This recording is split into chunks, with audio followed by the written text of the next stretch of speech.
Salut à tous, aujourd'hui je fais cette petite vidéo, c'est après le déballage du Galaxy Note 4 que j'avais fait.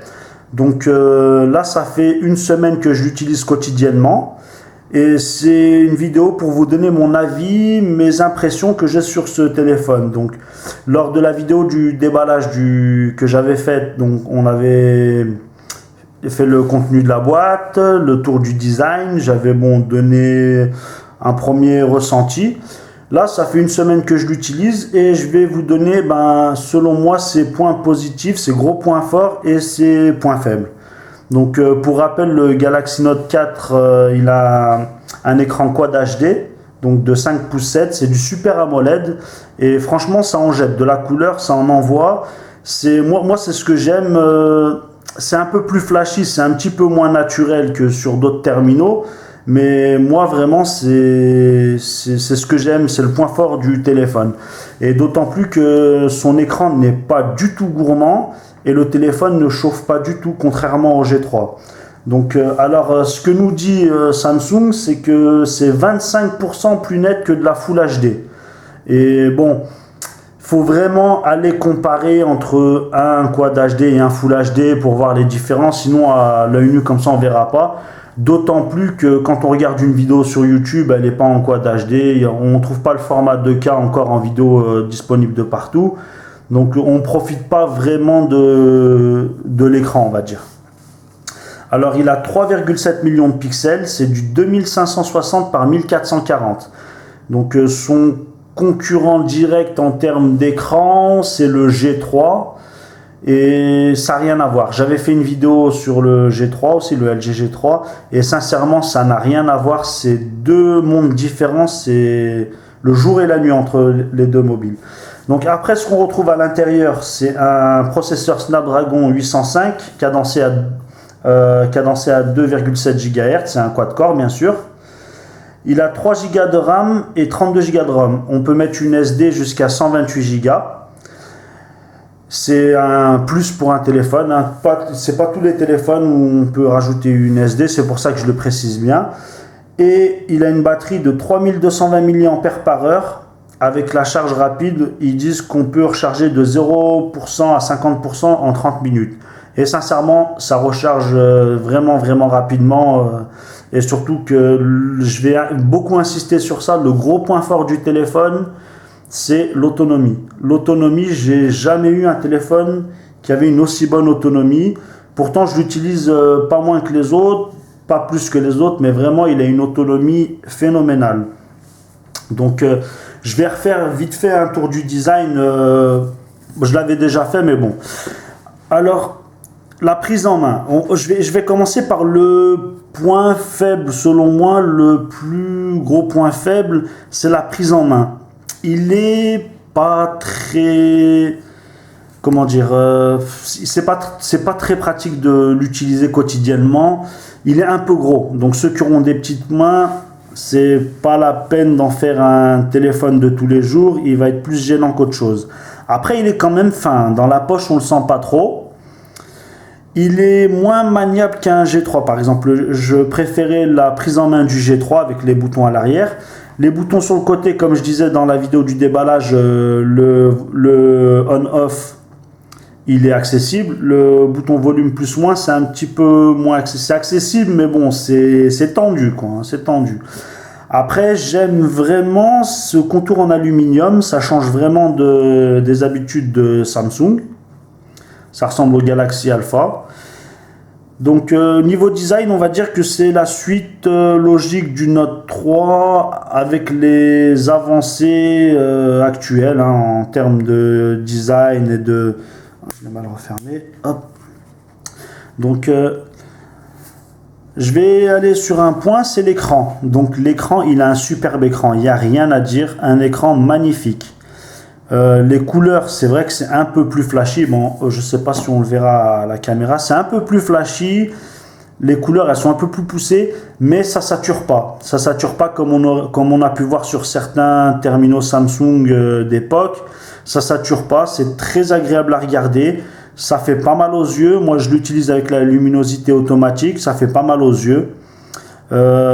Après, dire que le Quad HD, on voit la différence. Peut-être qu'en prenant des photos en 4K, tout ça, peut-être qu'on verra une différence, mais on va dire que l'argument du Quad HD, je pense que c'est plus par rapport à l'année de sortie du mobile, pour dire qu'on a encore fait un truc de plus que les autres, que l'utilité réelle que ça a. Ensuite, il y a un autre point fort, c'est l'appareil photo, qui est d'excellente qualité. Il y avait le G3 aussi qui était d'excellente qualité. C'est un 16 millions de pixels à l'arrière et je crois que c'est 5 à l'avant, je sais plus, je ne l'ai pas noté. Et il n'y a pas de souci à se faire au niveau de la photo. Bon, en plein jour, bonne luminosité, c'est parfait.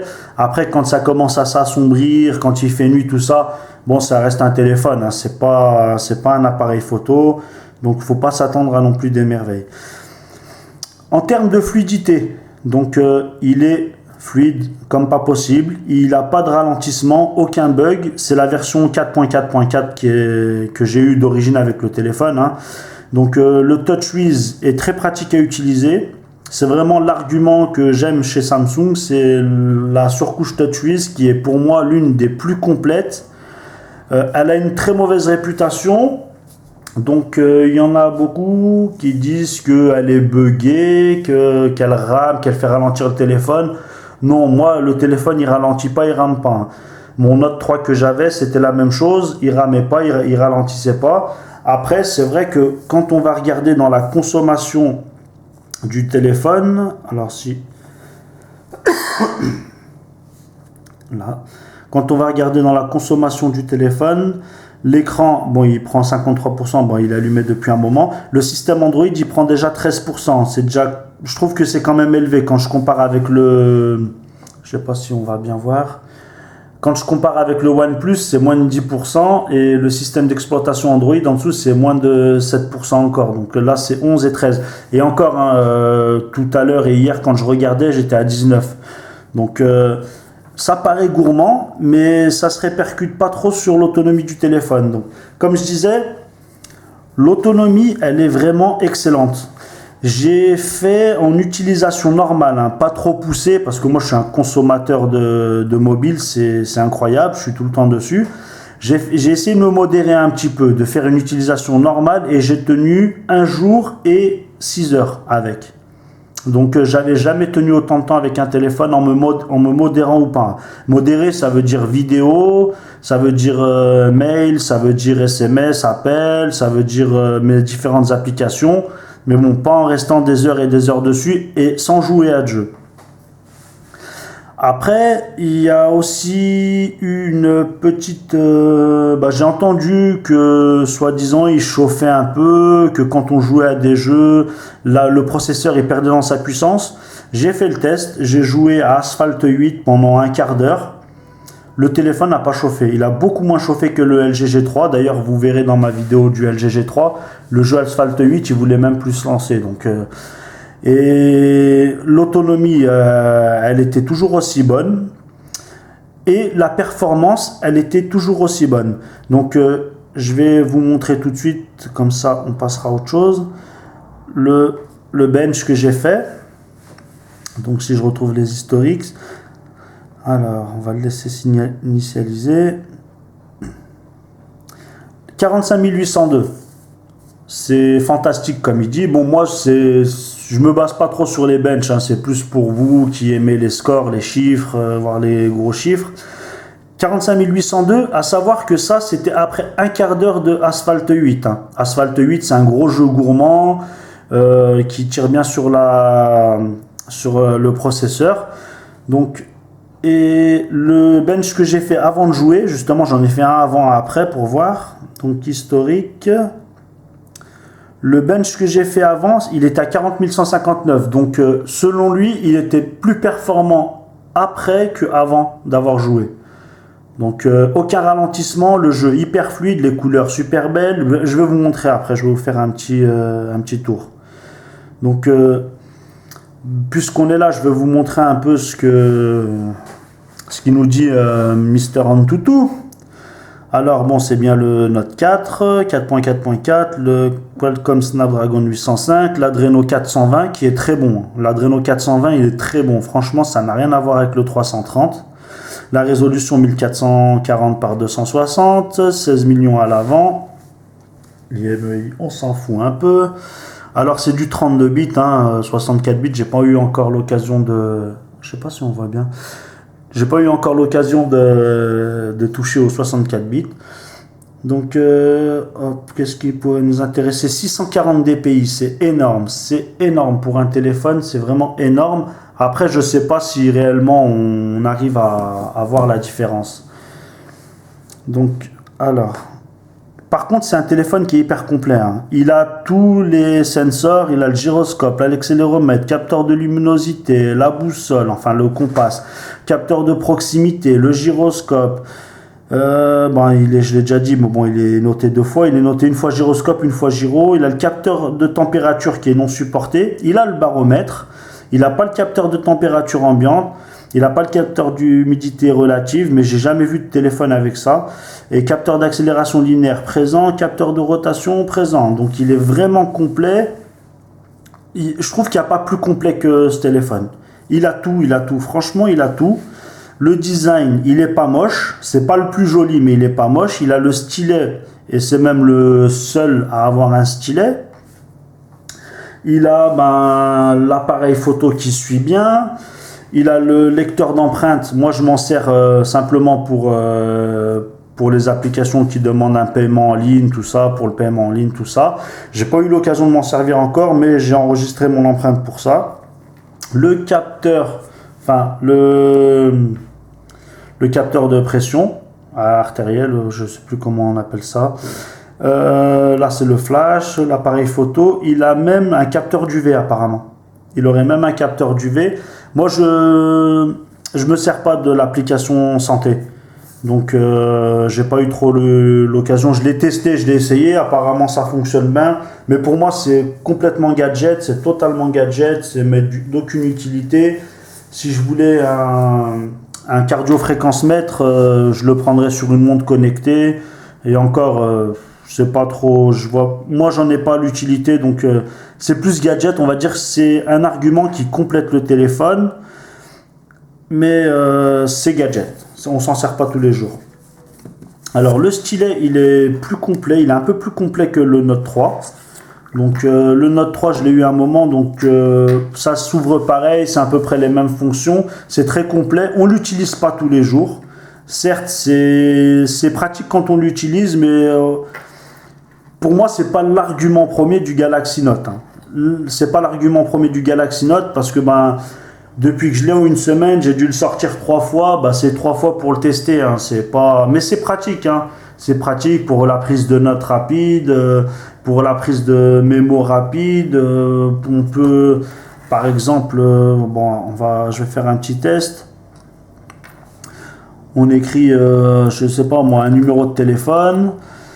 Et on peut aller soit appeler, soit l'enregistrer dans les contacts, envoyer un message, envoyer un mail, aller chercher sur internet, aller chercher sur Map et le mettre en tâche. Donc c'est pratique, c'est efficace. Hop, on va le ranger. Donc le stylet, tout ce qui est fonction stylet, je vous invite à aller voir la vidéo de Axel de Test Mobile. Il a fait vraiment un test vraiment complet, 2h20, ça veut dire ce que ça veut dire. Et il fait vraiment le tour. Moi, c'est plus pour vous donner mon avis. Donc, je ne vais pas trop m'attarder sur les gadgets, les différentes fonctions. Je veux juste bien préciser que TouchWiz est parfait, ne bug pas, est vraiment complet. Pour moi, il manquerait juste les messages qui s'ouvrent dans une genre de fenêtre comme le LG G3. Ça, c'était un petit plus. Par exemple, on est sur une application, sur le Bon Coin. Hop, on reçoit un message. Il y a une fenêtre qui s'ouvre ici. Il y a le message en entier ou une grosse partie du message. Et possibilité de répondre en dessous sans fermer sa page. Donc, c'était un plus. Bon, là, il n'y est pas. Je pense qu'il y a peut-être moyen de l'installer. Je ne sais pas. Après, c'est assez complet. On a tous les services Samsung. On a S-Voice qui est fonctionnel, l'enregistreur. Il y a vidéo. Dommage, j'ai pas mis de vidéo. On aurait vu un peu la qualité Mais bon, avec la caméra que j'ai, il faut dire que la qualité n'est pas au rendez-vous, on verra pas bien. Donc je préfère pas m'avancer sur ça, de peur de donner une mauvaise qualité de vidéo sur YouTube et qu'on pense que ça vient du téléphone. Donc comme je disais, il est très complet. Moi, ce qui me plaît vraiment sur ce téléphone, c'est la taille de l'écran. Très agréable pour lire, pour regarder des vidéos, pour naviguer sur Internet. C'est vraiment excellent. Ce qui me plaît aussi, et c'est la première fois que je trouve un terminal qui est aussi bon en autonomie, c'est le Note 4. Même le Note 3, qui avait une très bonne réputation, n'était pas aussi performant. Il a tout, hein. Il a la performance, il est hyper fluide. Et l'autonomie, je fais une grosse journée et en fin de journée, je suis à 50%, 40%, ça dépend. Mais vraiment, hein, c'est du jeu, c'est de la vidéo, c'est des mails, c'est mes applications. Je m'en sers vraiment énormément. Et l'autonomie, j'espère que ça va continuer. Ce qui me fait vraiment peur, c'est l'arrivée de Lollipop. Alors, j'ai peur que Lollipop vienne flinguer tout ça. Je ferai la mise à jour, évidemment, je ferai la mise à jour, mais en espérant que ça ne vienne pas bousiller les performances du téléphone, l'autonomie. On verra bien. Donc, je l'attends aussi sur le G3, Lollipop. Malheureusement, mon G3 a fait un tour en garantie après la vidéo de la dernière fois. Il a briqué, je sais pas ce qui lui arrive, il n'était pas très performant. De toute façon, ça m'arrange. Il était malade, il fallait qu'il aille voir le médecin. On l'a renvoyé chez le médecin. Donc, moi, c'est un avis plutôt positif, hein. Le seul point faible qu'il a pour moi, c'est vraiment la taille et l'ergonomie. L'ergonomie, on va dire que pour le verrouiller, déverrouiller, c'est simple, mais après pour aller chercher le volume, c'est un peu plus compliqué. Donc soit on l'utilise à deux mains, ou soit on tend un peu les doigts, qu'on fait un peu de contorsionnisme pour aller chercher les boutons. Après il est complet, hein, il est vraiment complet. J'aime bien changer souvent de téléphone, mais là je pense que celui-là je vais le garder un petit moment. Il y a le Huawei Ascend Mate 7 qui me tente bien. Mais plus je regarde de vidéos de test et plus j'en ai pas envie. Donc c'est vrai qu'il a un bel écran, Full HD ça suffit largement. C'est vrai qu'il a une grosse batterie, mais par exemple, c'est soit on met une micro SD, soit la deuxième SIM. Bon, ça peut ne pas être un problème. On met une micro SD, on s'en fout. C'est quand même difficile à avoir, c'est en commande sur Internet, en importation. Il est quand même à 600 € à peu près, avec les frais de port, les frais de douane, tout ça. Et surtout, la surcouche, elle est à chier, quoi. La surcouche, elle est belle, mais il n'y a pas de menu application comme ici. Et c'est ce qui fait que, pour moi, c'est rédhibitoire, hein. Les surcouches à la iOS, ça me plaît pas trop. Moi, j'aime bien être organisé. Comme vous avez pu voir sur mon G3, je l'ai configuré pareil, j'ai mes repères. Et en termes de fluidité, c'est excellent, hein. C'est vraiment excellent. C'est excellent. Moi qui étais habitué à la fluidité légendaire du G3, là, c'est épatant. Ce que je vais faire, je vais vous faire tourner un jeu. Donc Asphalt 8, selon moi, c'est un gros jeu. Donc après, je ne sais pas pour vous ce qui est un gros jeu. Je vais vous faire tourner Asphalt 8. Et après, je vais utiliser le téléphone et puis vous verrez qu'il n'y a pas de latence, il n'y a pas de bug, il ne rame pas, il n'y a pas de disparition d'icône, il n'y a pas de « attends, je suis un peu essoufflé, je reprends mon souffle, je t'affiche le fond d'écran après ». Donc ça, c'est parce que j'ai joué hier. Baisser le son pour les droits d'auteur. On va remettre une course qu'on a déjà faite.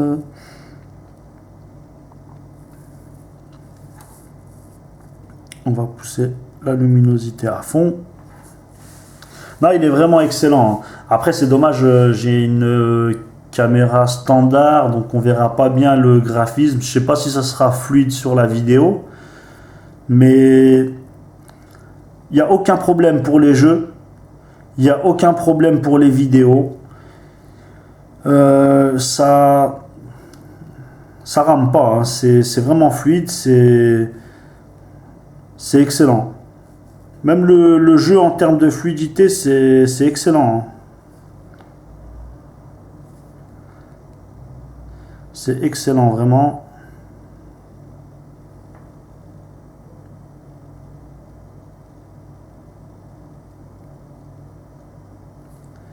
Hop. C'est juste pour le faire chauffer un petit peu, hein.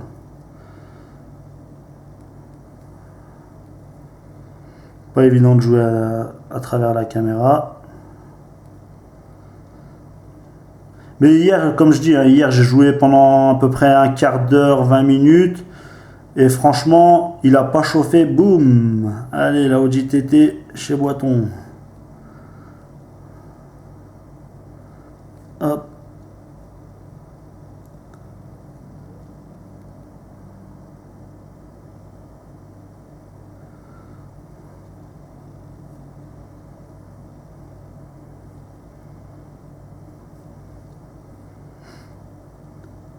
Moi, je vais pas rester non plus une demi-heure parce que sinon la vidéo elle va devenir chiante. Et on voit, hein, quand je repars, quand je ferme le jeu, tout de suite il est fluide, hein, il n'y a aucun problème. Je vais aller sur le Play Store, il n'y a aucun problème, ça vient direct. On va faire quoi? On peut aller n'importe quoi, le web, ça vient direct. Bah tiens, j'étais sur Frandroid d'ailleurs. C'est hyper fluide, hein. On a beau jouer 10 minutes, un quart d'heure, une demi-heure, derrière on sent, bah, il chauffe normalement, hein. Bah, là il n'est pas du tout chaud, mais il chauffe normalement, quoi. Il fait vraiment, le processeur, il fait son travail, l'Adreno fait son travail, c'est vraiment parfait. Je me rappelle que le G3, par exemple, j'ouvrais une application simple, hein, Le Bon Coin, par exemple, je revenais en arrière, oups, disparition du fond d'écran, impossible de tourner pendant une demi-seconde. C'est vraiment lourd. Ensuite, je vais vous parler, pour moi, c'est vraiment le téléphone de l'année. Pour moi, c'est celui-là. C'est le téléphone de l'année.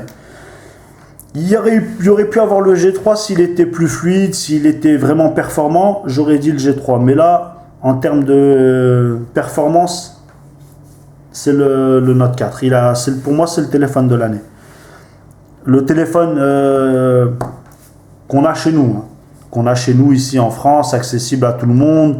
Je parle pas de téléphone d'importation, parce que sinon on pourrait se mettre à parler du OnePlus, qui est quand même rapport qualité-prix très fort. Donc je vais vous parler aussi d'un accessoire pour moi. Donc moi j'utilise jamais, je le trouve quand même agréable au toucher. Bon, c'est du plastique, hein, c'est du simili-cuir, mais ça fait quand même un peu plus plastique que sur le Note 3. Sur le Note 3, je préférais les surpiqûres, les fausses surpiqûres. Donc, mais moi ça je l'utilise pas. Moi j'enlève, hop, ça finit dans la boîte. Celui qui l'achètera derrière moi, il sera bien content. Bon, mon accessoire préféré dans la gamme de Samsung, hein, que ce soit Note ou gamme S, c'est le fameux S-View Cover. Donc moi j'ai pris le Gold parce que je trouve que c'est la plus belle couleur. Bon, elle est dorée, elle est belle, elle est bien finie. Bon, c'est du simili-cuir, mais c'est plastique aussi, hein. C'est vraiment plastique. La fenêtre, elle est en plastique aussi, hein, heureusement, sinon on pourrait la casser facilement. Bon, elle est compatible NFC, bien sûr, on voit l'antenne. Je vais la mettre. Comme je disais dans la vidéo du déballage, si je l'avais trouvé parce que moi je l'ai eu en renouvellement en fait. En renouvellement, j'ai eu la chance d'avoir une fin d'engagement, de renouveler mon mobile. Et j'ai pu avoir le Note 4 pour même pas à peu près 200 €. Donc je vous ai pas parlé, ouais, j'ai mis une protection d'écran en verre trempé. Donc je l'ai trouvé sur internet, je crois que je l'ai acheté sur Cdiscount. Et je vous la déconseille parce qu'elle est plus petite que la taille de l'écran, comme on le voit, ça fait vraiment un rendu moche. Bon, je l'ai mis parce que j'ai que celle-là, mais je compte la changer, hein. Sur le site, je pensais qu'elle faisait vraiment la taille de l'écran, mais là on voit qu'il y a toute une grosse partie qui n'est pas protégée, puis le rendu il n'est pas si joli, et du coup elle fait 3 mm d'épaisseur et ça suffit pour qu'il y ait un petit écart, et ça donne un petit effet dans le vide. Donc ce S-View Cover pour moi il est au top, il est beau. J'ai pris la version matelassée. Bon, quand je dis matelassée, c'est avec les traits comme ça. Donc elle n'est pas rembourrée, hein. On sent pas de mousse à l'intérieur. C'est pas un matelas, quoi. Mais elle est belle, elle est bien. Elle a une bonne prise en main. Ça glisse pas. Le téléphone est un peu plus épais, évidemment. Il est un peu plus grand aussi. Mais ce que j'aime bien, c'est que ça protège. Là, on verra bien. Ça dépasse un peu, donc en cas de chute, ça protège vraiment le téléphone contre les chutes, hein. Après, bon, faut pas qu'il tombe non plus du 4e étage, ou des fois une simple mauvaise chute de 30 cm, ça suffit à casser l'écran, mais là, pour moi, il est bien protégé. Le S-View Cover est bien fonctionnel, donc après, on peut le personnaliser. Bon, je l'ai pas fait, on peut changer le style de l'horloge, hein. On peut changer le style de l'horloge. On peut afficher la météo, le podomètre, parce que oui, il y a le podomètre. On peut changer le fond d'écran. Donc, fond d'écran S-View. Donc, il y en a pas mal, hein. Il y en a pas mal. Moi, j'ai mis celui-là. Bon, on peut même mettre une photo, hein. Ça, c'est basique, hein. C'est assez basique. Bon, on va mettre celui-là. Hop. Dommage qu'il n'y ait pas un couleur gold. Bon, ça fait un peu fifi là, mais bon. Donc il y a la lampe torche, ça c'est bien, très puissante la lampe torche. Les contacts, après on peut paramétrer, hein, donc quand on a un appel, on peut décrocher directement d'ici, raccrocher d'ici. Quand on appelle et qu'on referme le rabat, donc on peut rappeler directement d'ici. C'est pas mal, et c'est très design, je le trouve, je sais pas, vous jugez, vous me direz dans les commentaires, hein, mais pour moi c'est... Quand je l'avais eu sur Note 3, je l'avais pris en noir, bon il était disponible qu'en noir et blanc il me semble, non après il y avait eu pas mal d'autres couleurs, moi je l'avais pris en noir et je trouvais que ça donnait un côté chic au téléphone. Là on va dire, du fait que c'est gold, on va pas dire chic, mais c'est très beau, ça fait très soigné, c'est très bien travaillé. Par contre là c'est des vraies coutures qu'on voit là. Là c'est des vraies coutures d'ailleurs. Je sais pas pourquoi ils ont fait ça, c'est pour le style sûrement. Après j'ai testé le cardio fréquence mètre avec la pochette S-View Cover. C'est un peu plus difficile à utiliser, hein, parce que je sais pas si vous verrez, mais c'est quand même dans un renfoncement. C'est plus aussi plat que la coque arrière, hein. Donc c'est un peu plus difficile à utiliser, il faut se reprendre à plusieurs fois. Moi ça me dérange pas, je l'utilise pas. Donc comme je disais, si j'avais besoin de cette fonction là, je m'achèterais une montre connectée. C'est quand même beaucoup plus beau, hein. C'est quand même beaucoup plus beau que la coque d'origine, hein. Le rendu est bien meilleur, la prise en main est bien. Bon, ça lui donne un petit côté personnalisé, hein, parce qu'on ne va pas en voir tous les jours non plus. Voilà, je pense avoir fait le tour. Je vous ai donné mon impression. Je vais faire un résumé. Donc pour moi, c'est un excellent téléphone. Vraiment, c'est un excellent téléphone. Amenez-moi celui qui lui arrive à la hauteur. Amenez-moi, je l'attends. Ne me parlez pas du A5 7. Ne me parlez pas du Z3, ne me parlez pas je sais pas moi, du M8. Non, il n'y en a aucun. Pour moi, c'est le téléphone de l'année. Il est vraiment excellent. Quand j'avais fait le déballage du Note 4, je disais que j'avais pas de surprise, que je savais exactement ce que c'était, parce que je partais dans l'évolution logique de Samsung, dans la suite logique. C'est la suite logique, mais là, on sent le travail, on sent la performance. Il a pas beaucoup de défauts en fait, hein. Après ceux qui aiment pas TouchWiz, ils vont dire TouchWiz c'est de la merde, tout ça. Ceux qui aiment pas Samsung, bon il y en a des millions qui n'aiment pas Samsung, mais il est performant, il rame pas, il est pratique, il est un peu dur à prendre en main. Une fois qu'on a l'habitude, on aura du mal à s'en passer et on aura même du mal à descendre en dessous, hein. C'est vraiment vraiment confortable, hein, pour regarder des vidéos sur YouTube, pour lire des livres, pour naviguer sur internet. C'est vraiment excellent, hein. Je sais pas si j'ai le droit de faire ça d'ailleurs. J'ai pas un bon réseau SFR ici, hein. Je suis en Wi-Fi, je suis un peu loin de ma box, donc la qualité est vraiment excellente, hein. Même moi je suis désolé, mais mon Wi-Fi il est pas tip top ici, hein. Je sais pas si on va y arriver. Bah pourtant.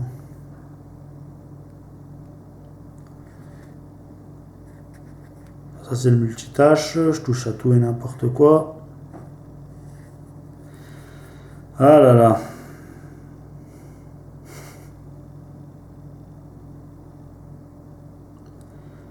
Bon, après on verra pas hein, quand je regarde à travers l'écran de la caméra, on voit pas la qualité. Moi je la vois vraiment et franchement c'est épatant. Hein. Bon après je suis sûr qu'avec un Full HD on verrait la même chose. Mais si on avait l'occasion de mettre de la vidéo en 2K sur le téléphone, à mon avis on serait bien épaté. Hein. Après j'aimerais bien tester le casque de réalité virtuelle avec pour voir ce que ça donne. Non, c'est vraiment excellent. Après, il y a un autre point négatif aussi que je vais en parler tout de suite puisque c'est le son. Ben, faut pas, voilà, le haut-parleur à l'arrière, bien recouvert. Faut pas s'attendre à des miracles. Ça crache, ça crache. Certes, ça crache fort, mais c'est du aigu. Ça donne pas spécialement envie d'écouter de la musique. Hein. C'est assez aigu. Moi, j'avais comparé avec un S4 et le OnePlus. Le OnePlus, il crache un peu moins, mais le son il est plus clair. On entend plus de basse. On a une meilleure qualité sonore sur un OnePlus. On aurait une meilleure qualité sonore sur un G2 par exemple. Tous les terminaux qui ont les haut-parleurs, double haut-parleur en dessous. Là, je comprends pas pourquoi ils ont fait ça. Ça aussi, c'est un des points faibles. Donc haut-parleurs à l'arrière sont pas terribles. La prise en main qui est pas évidente. Sinon à part ça c'est vraiment de la performance. Donc si je devais le conseiller ce téléphone, je dirais oui. Je dirais oui, il faut foncer. C'est le téléphone du moment. Il n'y a rien à dire. Il est excellent, de belles couleurs, de belles rendus, de belles couleurs bien vifs. Hein. Ceux qui aiment le flashy, ils vont être servis. Là, hein. Finition, c'est pas mal, c'est bien. Donc moi je vous donne mon avis après une semaine d'utilisation. Hein. Maintenant, si dans un mois ou deux, ou voire une semaine, ou peu importe, si je vois qu'il y a des baisses de performance, des baisses d'autonomie et tout, j'hésiterai pas à vous le dire. Donc en attendant, n'hésitez pas à faire des commentaires sur la vidéo, laissez des commentaires, que ce soit positif, négatif. Si vous avez des choses que vous voulez que je teste en particulier, des points que vous voulez que je revoie en particulier, il n'y a aucun souci. Donc j'essaierai de faire un comparatif avec mon G3 quand il reviendra de garantie. Déjà voir s'il sera amélioré. Peut-être avec le OnePlus One, bon c'est juste des comparatifs pour voir le rendu vidéo, des trucs comme ça. Donc c'est pas le OnePlus, c'est pas un concurrent direct du Note 4. Le G3, je trouve pas non plus que ça soit un concurrent direct du Note 3, du Note 4. Donc moi c'est un bon téléphone. Je suis vraiment content, je suis vraiment satisfait et ce qui m'épate le plus c'est l'autonomie. Je pensais pas qu'avec ce processeur et cet écran là, il serait aussi performant. Je le charge la veille. Et après, je ne le charge plus avant le lendemain soir, quoi. Vraiment le soir avant 20h, 20h30, parce que je m'apprête à aller dormir, parce que je travaille le lendemain. Sinon, pas besoin de le recharger, quoi. C'est 40-50%, c'est magnifique. Après, je donnerai quelques astuces. Je vais faire une vidéo tout de suite après pour donner quelques astuces pour économiser de la batterie sur Samsung. Voilà, en tout cas, je vous remercie d'avoir regardé ma vidéo. N'hésitez pas à faire des commentaires, partager ma vidéo, mettre un pouce en l'air. Je reviendrai bientôt avec de nouvelles vidéos, notamment le OnePlus One, le G3 quand il sera revenu de garantie, avec l'Olipop, peut-être celui-là avec l'Olipop. En plus, l'Olipop va arriver normalement dans pas longtemps. Et en attendant, je vous dis à bientôt. C'était mon avis sur le Note 4 de Boma le Geek. À bientôt.